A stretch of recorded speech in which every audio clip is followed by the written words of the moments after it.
개장 전 뉴스 보고 전략 고민하는 시간입니다. 네 분과 함께 할게요. 야천투자연구소 남인호 소장, LNS홀딩스 김선용 대표, 타키오뉴스 조호진 대표와 프레스티지 경영전략연구소 반종민 소장 수고해 주시겠습니다. 어서 오세요. 자, 국내 증시는요. 2차 전지를 보유한 자와 보유하지 못한 자의 괴리감이 극심해지고 있습니다. 첫 번째 이슈, 2차 전지 광풍에 B2까지 고개 들다 확인해 보겠습니다. 개인 투자자들이 2차 전지주에 몰리면서 이제 빚내서 투자를 하는 B2 심리가 만연해지는 모습인데요. 벌써 코스닥 신용거래융자 잔고가 10조 원을 넘어섰다고요? 네, 그렇습니다.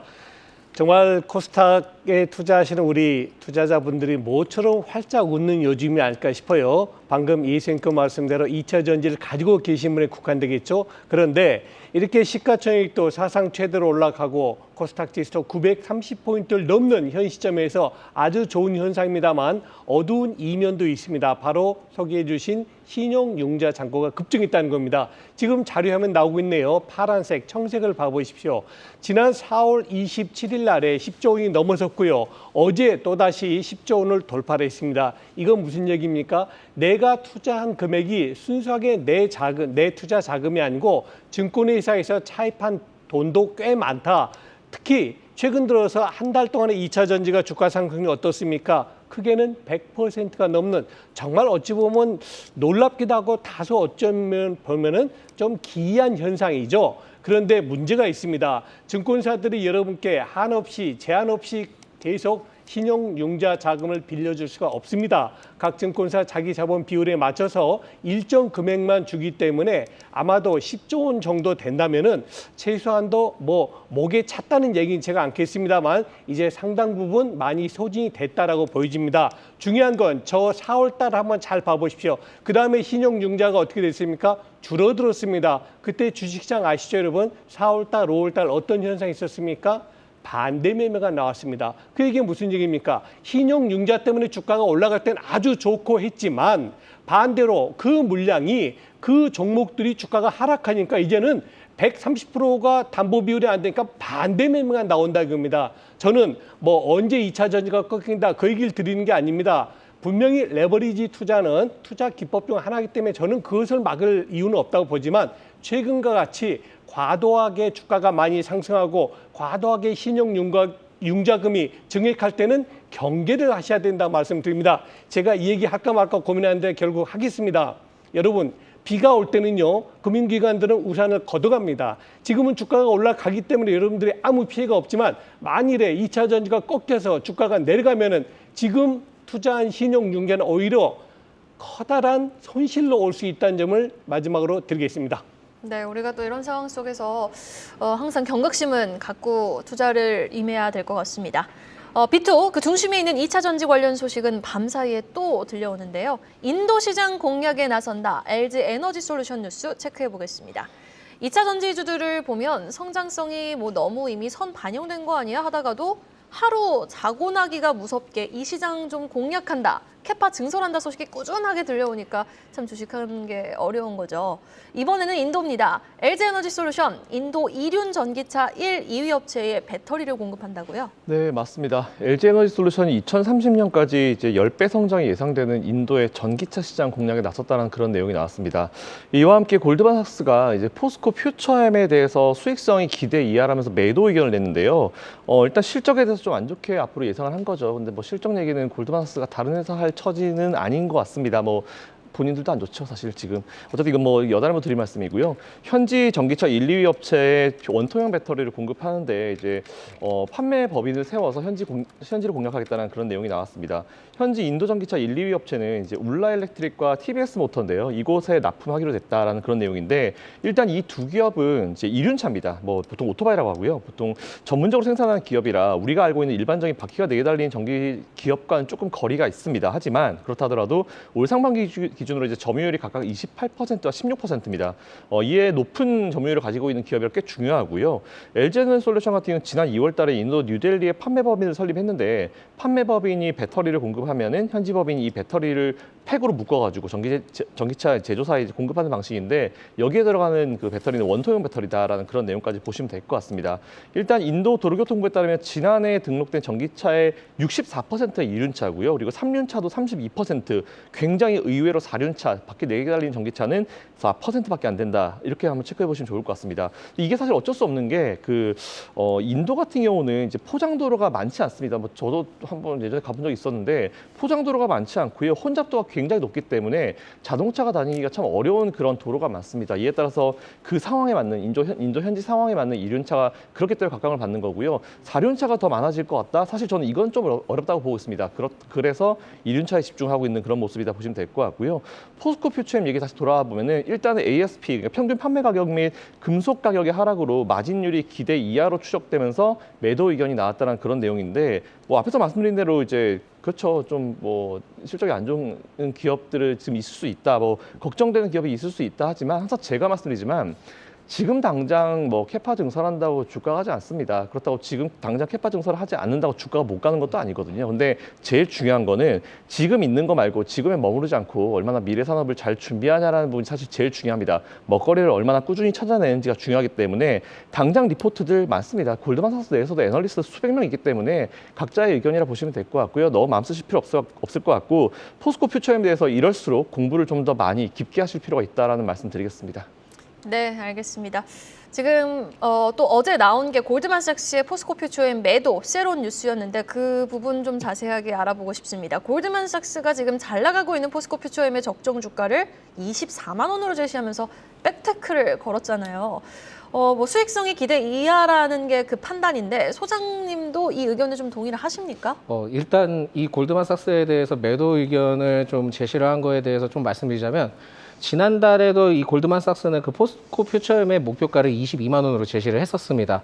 그 당시 때는 이제 그 양극재 품질이 뭐 거의 비슷하다. 그리고 이제 10년간 공급 가능이 예상돼서 중국산 양극재를 배제해도 미국에서 이제 공급 부족이 없을 것으로 좀 점을 들었었거든요. 그렇지만은 제가 봤을 때는 이 의견에는 그렇게 저는 동의를 하진 않고요. 왜 그러냐 하면은 이제 앞으로에 대해서 양극재에 대한 수요가 굉장히 좀 많을 가능성이 높기 때문에 이 점을 좀 참고를 하셔야 될 것 같습니다. 특히 이제 그 포스코 퓨처엠의 경우 지금 최근에 이제 잠정 실적이 발표가 됐는데 양극재 상반기 매출이 1조 4,985억 원 정도 됩니다.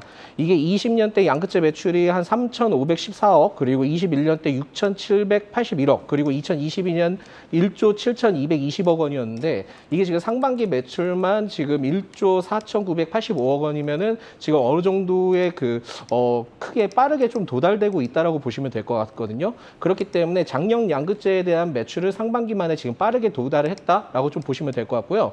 반면에 이제 음극재의 경우에는 이제 2020년 기준에 양극재 대비 한 50% 정도였다면 지금은 10% 안팎밖에 되진 않습니다. 그렇다 보니까 양극재에 대한 어떻게 보면 기대감이 더 남아 있다라는 말씀 드릴 수 있을 것 같고요. 동사의 경우에는 이제 하이니켈 NCA 양극재 생산 능력을 5만 톤으로 이상으로 확대를 한다라는 좀 밝혔습니다. 그렇다 보니까 내년 상반기 착공을 통해서 2025년 하반기 준공 예정인데 이렇게 된다 하면은 양극재 생산 능력이 24만 톤을 더해서 전체 양극재 생산 능력이 32만 톤으로 증가하게 됩니다. 그렇기 때문에 제가 봤을 때는 이게 그냥 단순히 이러한 수용 능력을 넓히는 것은 단순한 이유는 아닌 것으로 좀 판단이 되고 있습니다. 그리고 이 동사가 2030년까지 양극재 생산 능력을 100만 톤으로 확대할 계획을 밝혔기 때문에 이러한 상황들을 봤을 때는 이게 가능한지에 대해서 좀 체크를 해봐야 되는데요.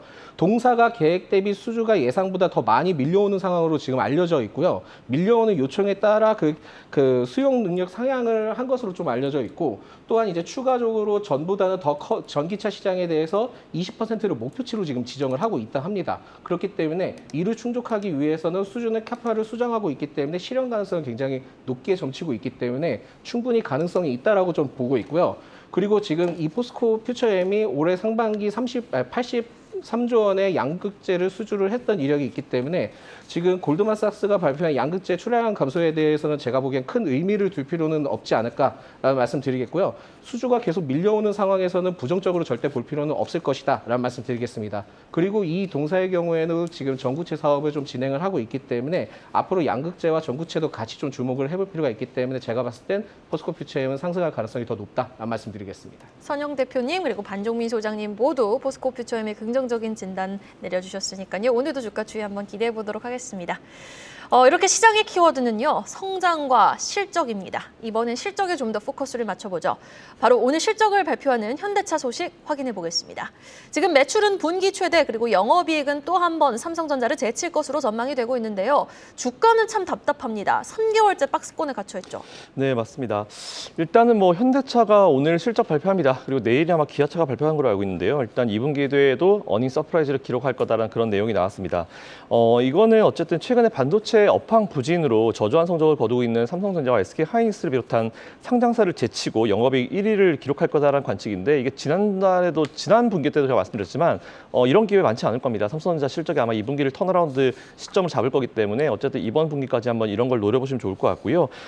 일단 오늘과 내일 각각 기아차와 현대차가 발표를 합니다. 현대차 오늘 하고 기아차 내일 하는데, 일단 지금 주가가 답답한 이유는 제가 봤을 때는 수급적인 부분이 제일 강합니다. 실적 아무리 좋아도 수급이 쏠리지 못하면 주가가 올라가는 건 뭐 당연한데, 지금은 2차 전지 아니면 반도체 쪽 말고는 돈이 안 가기 때문에 이거는 뭐 어쩔 수 없는 부분인 것 같은데, 항상 말씀드리지만 실적이란 거는 이제 우리가 투자하는 데 기본입니다. 그렇기 때문에 기저에서 쌓이는 거를 제가 작년부터 삼성전자가 공매도 터지면서 4만 원 내려가냐 많이 할 때부터 제가 항상 기저에 쌓이는 거를 보시라고 말씀드렸었는데, 현대차도 이게 쌓이고 있다고 보시면 될 것 같습니다. 좀 중장기 사이트가 필요할 것 같고요. 일단 2분기 영업 컨센서스가 3조 6,089억 원으로 상장사 1위 기록 예상하고 있습니다. YOY로 영업이익은 21.1% 증가할 것으로 예상하고 있고요. 실적에서는 역시 전기차를 중심으로 한 세계 시장에서 자동차 판매량이 증가하면서 이 같은 결과가 나올 것이다 라는 그런 평가가 나왔습니다. 일단 지난 4, 5월 달에 전 세계 시장에서 전년 동기보다 7.9% 증가한 68만 4,051대를 판매했고요. 최근 현대차그룹은 잘 아시는 대로 투자자들을 대상으로 한 2023 CEO 인베스터 데이에서 이제 중장기 전동화 전략의 현대 모터웨이를 공개를 했습니다. 이렇게 하면서 사업 다각화 그리고 전동화에 집중한다는 그런 방침인데, 일단은 이제 이 현대 모터웨이를 통해서 현대차는 오늘 2032년까지 10년간 총 109조 4천억을 투자하는 재무 계획 중에 33%에 해당하는 35조 8천억을 전동화에 투입하기로 했다는 결정입니다. 앞에서 말씀드린 대로 당장 주가 못 갈 수 있습니다. 왜냐하면 수급이 모든 업종으로 한 방에 다 갈 수는 없거든요. 그때그때마다 돌아가는 수급이 달라지는데 현대차 쪽으로 이제 자동차 쪽으로 들어오는 시점도 분명히 올 거라 봅니다. 그때를 위해서 기저에 쌓이는 거기 때문에 이것도 체크하셔가지고 투자하시는 분들은 사이트를 좀 길게 가지시고 지금은 좀 버티는 전략이 좋을 것 같다라는 의견 드리겠습니다. 현대차를 갖고 계신 분들이라면 일단 지금 시점에서는 좀 버티는 전략이 유효하다라고 정리를 해주셨는데, 그렇다면 부품주에도 한번 주목을 해보고 싶습니다. 오늘장 내지는 앞으로도 좀 좋은 흐름을 보일 수 있을 것 같은 부품주, 어떤 종목 보고 계세요, 반종미 소장님? 일단 먼저 말씀드리자면 자동차 부품주는 현대, 기아차의 실적에 따라 굉장히 좀 수혜를 받을 것으로 전망이 되고 있고요. 다만 지금 신규 진입을 하셔야 된다 하면은 그 최근에 이제 주가 흐름들을 보시면서 우상향을 좀 보여주고 있는 종목들 위주로 보시는 게 낫지 않을까라는 말씀드리겠습니다.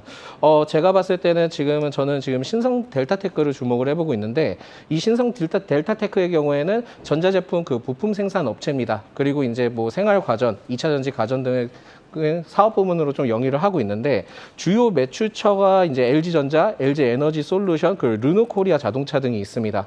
그리고 지금 부분 매출을 봤을 때는 생활가정 부분 매출이 한 43% 정도 되고, 2차 전지 자동차 부품 쪽에는 한 32% 정도 되는데, 특히 이제 2차 전지 사업 부문과 자동차 부품에 대해서도 좀 체크를 해볼 필요가 있지 않을까라고 보고 있고요. 특히 이제 현대, 기아와는 좀 밀접한 관련이 없는 기업이기는 하지만은 중국, 폴란드 등의 이제 주요 거점을 통해서도 기술 및 생산성을 향상을 계속 좀 지속적으로 추진을 하고 있기 때문에 여기에 대해서는 자동차 부품 쪽에도 굉장히 좀 신경을 써볼 필요가 있겠다라는 말씀드리겠습니다.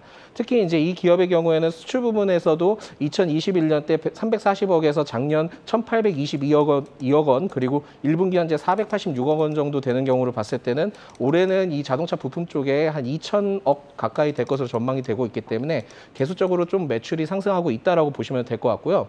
특히 이제 신성 델타테크의 체크 포인트 중에 하나는 자회사 신성 ST가 있는데, 이게 지난 13일 한국거래소로부터 코스닥 상장 예비 심사 승인을 받았습니다. 그렇기 때문에 자회사 신성 ST가 2차 전지 전장 부품 사업을 좀 영위를 하고 있거든요. 이러한 제가 보기에 모멘텀을 좀 더 부각받을 가능성이 높지 않을까 보고 있고요. 또한 이제 이 신성 델타테크가 LG전자와 로봇 청소기 모델에 대해서도 전파 인증을 받았던 이력이 있고, 또한 현대차 그룹의 자율주행 배송 로봇 스타트업인 모빈과도 자율주행 그 배송 로봇 생산에 참여를 했던 이력이 있습니다. 즉 이러한 상황들을 봤을 때는 모멘텀이 굉장히 좀 상당하다라는 말씀드리겠고요. 재무적으로도 뭐 18년 4,300억 매출에서 지금 현재 올해는 9천억을 좀 매출을 예상하고 있기 때문에 매출이 계속 꾸준히 상승을 하고 있다 보시면 될 것 같습니다. 그렇기 때문에 신성 델타테크를 주목을 해볼 필요가 있다라는 말씀드리겠고, 이에 현대 기아차와 관련 있는 기업은 그 대원 강업이라는 기업이 있습니다. 대원 강업은 중국, 미국 현지 법인들을 좀 보유를 하고 있기 때문에 관심을 두면서 좀 체크를 하자라는 말씀드리겠습니다. 네, 알겠습니다. 신성 델타테크 탑픽으로 선전해 주신 만큼 한번 주가 추이 지켜보도록 하겠습니다. 전일 강세를 보인 또 다른 섹터죠. 엔터주 이야기로 넘어가 보도록 하겠습니다. 지금 뭐 JYP 엔터, SM, YG 엔터, 하이브 일제히 전거래에 급등하는 모습을 보였는데 사실 실적 때문이잖아요. 지금 뭐 워낙 K컬처라는 게 세계적으로도 유명세를 타고 있고, 그런데 이러한 주가 급등 현상이 하반기에도 좀 이어질 것이라고요? 네, 그렇게 기대를 하고 있습니다. 사실은 방금 소개해 주셨던 엔터 4인방은 지난 2분기 때 좋은 주가 상승을 보였죠. 그러다가 요 근래 들어와선 2차 전지가 워낙 강하게 올라가다 보니까 약간은 소강 상태에 빠졌는데 어제 또다시 고개를 들고 있습니다. 그 가장 큰 이유는 금년 하반기를 기대하는 것인데요. 첫 번째가 바로 북미 진출입니다. 세계에서 가장 큰 시장이죠. 미국 시장에 이제 진출하겠다는 의지가 강하고요. 두 번째는 각사마다 신인들, 뭐 1인도 되겠고 그룹도 되겠지만 이 신인 대비가 점차 커질 것이라는 그 기대를 갖습니다.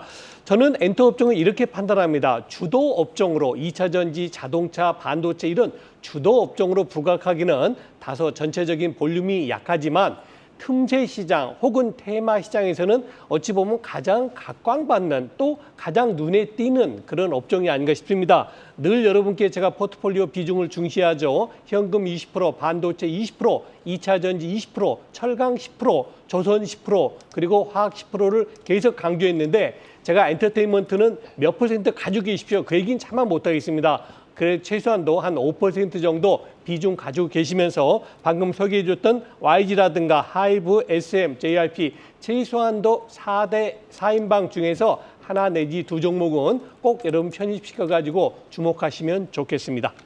네, 알겠습니다. 자, 엔터주 탑픽 여쭤보고 싶습니다. 그런데 우리 반정민 소장님은 계속해서 SM을 강조해주고 계시는데 바로 전 코너에서 다른 두 분이 JYP 엔터와 하이브 말씀하셨거든요. 여전히 탑픽 SM입니까?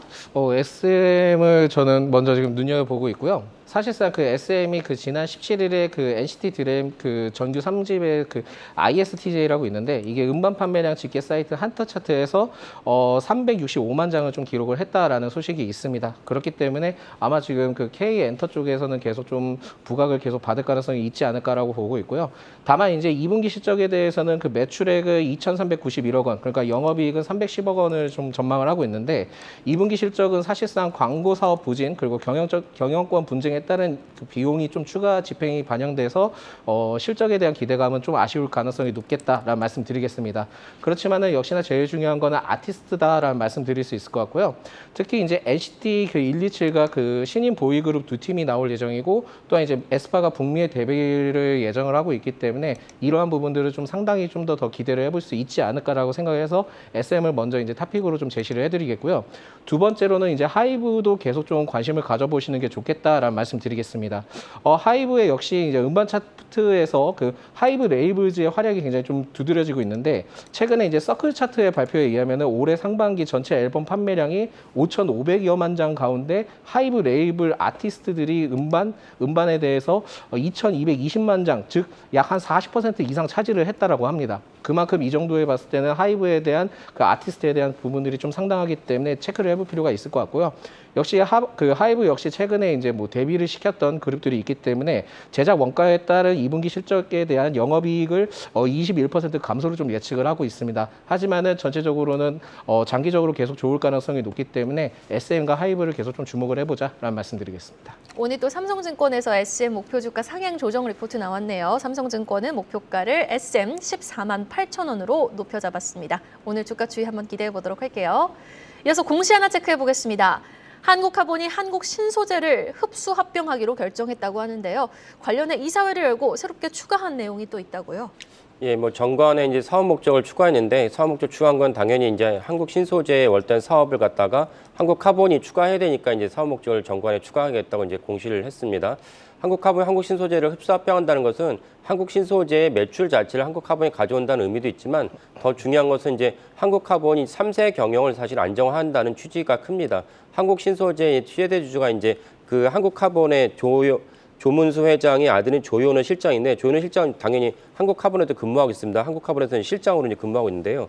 한국카본은 이제 조용준 창업주가 있고 그 아들 조문수 현재 회장 있고 아들 조현우 실장으로 현재 3세 승계가 진행 중인데 그 앞에 있었던 2세 승계에서는 좀 잡음이 되게 컸습니다. 조영준 회장과 아들인 조문수 회장 사이에서 막 소송까지 붙었습니다. 이게 형제 간의 소송이 있는 경우 종종 있는데 아들과 그 아버지 사이 소송은 되게 드문 일이긴 한데 어쨌건 소송도 있었습니다. 이 때문에 이걸 겪은 조문수 회장이 아들인 조윤호 실장에게 승계를 하는 과정은 일찌감치 18살 때 시작을 했습니다. 그래도 이번에 한국 신소재 흡수합병 것도 이런 일환인데 근데 우리나라는 이제 상장사 두 곳이 합병을 할 때는 이제 철저하게 이제 그 상장 가액으로 이제 평가를 합니다. 이게 이제 예전에 기억나시겠지만 제일모직과 삼성 합병 사이에 있었던 일인데 이번에 이제 한국 신소재는 이제 상장사가 아니기 때문에 다른 맥락으로 이제 흡수 합병을 하지만 그럼에도 불구하고 한국 신소재의 최대 주주인 이제 조현우 실장의 지분이 높아진 게 원하기 때문에 한국 카본의 주가가 최근에 좀 안 좋았던 것도 이런 맥락이 있었다고 봅니다.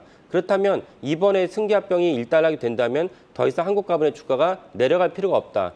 그런 말은 무엇이냐? 한국카본이 일을 열심히 한다는 측면도 있고 한국카본이 그 공시에 통해서 주가의 호재성 공시를 계속 내놓을 공산이 앞으로 크다라고 보시면 좋겠습니다. 그렇기 때문에 사실 10월 18일 날 그러니까 모든 합병이 다 마무리되고 신주 합병이 되는 이 시기를까지는 한국카본이 주가가 이제 올라가지 않을까라고 볼 수가 있고 올라갈 수 있는 중요한 요소는 결국 이제 우리가 여러 곳에서 말씀드렸지만 이제 카타르발 LNG선 발주가 이제 본격화됩니다. 이 LNG선은 발주에 필요한 게 이제 그 본행제인데 본행제는 한국카본과 그 동성화이트 두 곳에서만 생산을 합니다. 그러니까 한국카본이 이제는 그 본행제를 통해서 주가와 매출이 더 탄력받을 가능성이 높다. 이렇게 보시면 되겠고요. 이 때문에 사실은 이제 동성화인텍의 YT들 보면 34.4%인데 한국카본은 30%가 안 됩니다. 근데 결국은 한국카본 YT도 동성화인텍과 못지않게 올라갈 가능성이 높다. 이렇게 보시면 좋을 것 같습니다. 네, 알겠습니다. 계속해서 다음 이슈는요. 현실화에 한 발짝 더 다가갑니다. 사우디 네옴시티 테마에 영향을 줄 수 있는 뉴스 체크해 보겠습니다. 어제 처음으로 아시아 국가에서 네옴시티 전시회를 개최를 했습니다. 하반기에 건설, 인프라 같은 추가 수주 성과를 얻어낼 수 있을지 관심이 쏠리고 있는 가운데 전반적인 내용 정리해 주실까요? 네, 올 하반기에 네옴시티 사업에 참여하고 있는 국내 기업들의 추가 수주가 이어질 것이다. 뭔가 눈에 띄는 수주가 보일 것이다라는 그런 내용이 나왔습니다. 또한 네옴시티 비전을 보여주는 전시회가 아시아 최초로 우리나라 DDP에서 현재 막을 올랐는데요. 이게 뭐 갑자기 건설주 하니까 제가 삼성물산을 며칠 전에 이제 TSMC 얘기하다가 삼성물산 얘기를 했었는데 현재 TSMC와 삼성전자가 미국에 공장을 짓고 있는데 공장 비용이 많이 증가했습니다. 근데 TSMC 같은 경우는 원래 이제 반도체만 하는 기업이기 때문에 건설을 다른 쪽에 맡길 수밖에 없거든요. 근데 삼성전자는 지금 삼성물산에서 하고 있고요. 삼성물산 올해 상반기 실적을 보니까 90%가 삼성전자의 미국 공장 증설에 집중이 되고 있었습니다. 그 얘기는 삼성이 전사적으로 지금 삼성전자의 미국 공장에 집중을 하고 있다는 얘기인데 만일 네옴시티 얘기 나오면 삼성물산이 이미 들어가 있기 때문에 그쪽 실적도 늘어날 수 있을 것 같습니다. 삼성물산 투자하고 계신 투자자분들은 너무 삼성전자 쪽으로 많이 몰려있는 게 아닌가라고 걱정하시겠지만 아마 이런 이슈가 나오면서 하반기부터는 좀 풀려나가지 않을까라고 판단하고 있고요. 어쨌든 이런 전반적인 그림도 한번 머리에 좀 넣어두시고 투자해보시면 좋을 것 같습니다. 네, 알겠습니다. 마지막으로 공시 하나 더 체크해 보겠습니다. KB금융지주가 자사주 3천억 원을 취득했다라는 내용의 공시가 나왔는데 투자자분들이 주목할 포인트 여기에선 어디에 있을까요? 그 상반기 내내 이제 4대 금융 지주에 대해서 뭐 정부에서 너네가 너무 돈을 많이 번다라고 압박을 했는데 압박을 했음에도 불구하고 KB금융지주가 상반기 최대 실적을 냈습니다. 그 무려 이제 실제적으로는 이제 영업이익이나 이런 건 3조 5천억쯤 되는데 대손 충당금을 쌓는 바람에 이제 대손 충당금을 1조 3조를 적립을 하고도 이번에 최대 실적을 낸 것입니다. 그래서 최대 실적을 냈으니까 사실은 이제 주주들에게 돌려주겠다라는 맥락은 좋고요. 근데 사실은 아까 말씀드린 대로 정부에서 압박을 하니까 압박을 하면 다른 식으로 이제 그 영업일 갖다가 이제 토해내야 되는데 그렇게 하기보다는 그냥 고객들 주주들에게 이제 그 돌려주겠다는 맥락으로 주주환원 정책으로 3천억 원을 갖다가 그 8월 1일부터 내년 7월 30일까지 이제 취득하겠다고 발표를 한 것입니다. 그러니까 제일 좋은 거는 이제 자사주를 매입을 한 다음에 자사주 소각하는 게 제일 좋긴 한데 자사 소각은 이제 다음에 이제 발표할 것으로 여겨지고요. 또 어제 동일하게 이제 또한 주당 배당금으로 510원을 결정했습니다. 그러니까 주당 배당금을 갖다가 2분기에 이제 배당을 하겠다는 얘기인데 이런 식으로 이제 배당을 갖다 쭉 꾸준히 하다 보니까 KB금융의 배당 수익률이 6.1%에 달합니다. 그러니까 지금 이제 금리가 5%까지 올라갔으니까 배당 수익률이 이렇게 매력적이지 보진 않겠지만 우리나라도 이제 결국은 금리가 내려간다고 보고 이번엔 KB금융 같은 이제 4대 금융 지주가 배당 수익률을 갖다 꾸준히 높인다면은 배당만으로도 이제 충분하다고 볼 수가 있습니다. 여기 하나 주목해야 될 점이 그 배당 수익률 관점에서 JB금융 지주가 배당 수익률이 어제 종가 기준으로 무려 9.98%입니다. 거의 10% 육박하기 때문에 만약에 배당만 보신다면은 JB금융 지주를 더 보시는 게 좋을 것 같다고 말씀드리겠습니다.